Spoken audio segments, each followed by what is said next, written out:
आणि आता पाहूया टॉप 9 मोठ्या बातम्या। निवडणूक आयोग म्हणजे मोदी शहांनी निर्माण केलेली विंचवाची शेती।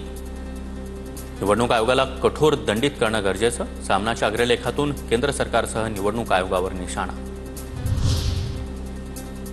मंत्रिमंडळामध्ये बदल होईल असं वातावरण दिसतंय। मुख्यमंत्री आणि उपमुख्यमंत्र्यांना परफॉर्मन्स हवा, धर्मराव बाबा आत्राम यांची प्रतिक्रिया। तर माणिकराव कुकाटेंबाबत अजित पवार निर्णय घेतील, आत्राम यांचं वक्तव्य।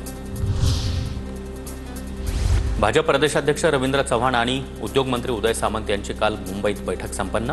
स्थानिक स्वराज्य संस्थांच्या आगामी निवडणुकांबाबत बैठकीत चर्चा झाल्याची माहिती। शेतकऱ्यांच्या कर्जमाफीच्या मागणीसाठी बच्चू कडू आज राज्यभर चक्काजाम आंदोलन करणार। अमरावती, चांदूर बाजार, संभाजीनगर, लातूर आणि नांदेडमधील आंदोलनात बच्चू कडू सहभागी होणार। अनेक आमदार आणि खासदारही आणि मनसेचा बच्चू कडूंच्या आंदोलनाला पाठिंबा। राज्यभर होणाऱ्या चक्काजाम आंदोलनाला चांगला प्रतिसाद, बच्चू कडूंची प्रतिक्रिया। तर आंदोलनापूर्वी 200 ते 300 कार्यकर्त्यांना ताब्यात घेतलं। शेतकरी कर्जमाफीसाठी आज प्रहारचं राज्यभरातील विविध भागात आंदोलनाच्या पार्श्वभूमीवर नागपुरातील प्रहारच्या कार्यकर्त्यांची धरपकड, तरीही कार्यकर्ते आंदोलनावर ठाम। आपली पोस्ट पाहिली आणि पुढचा नंबर माझाच असेल का असं वाटतंय। मेसेज वाचून पायाखालची वाळू सरकली, कंत्राटदाराचा मेसेज।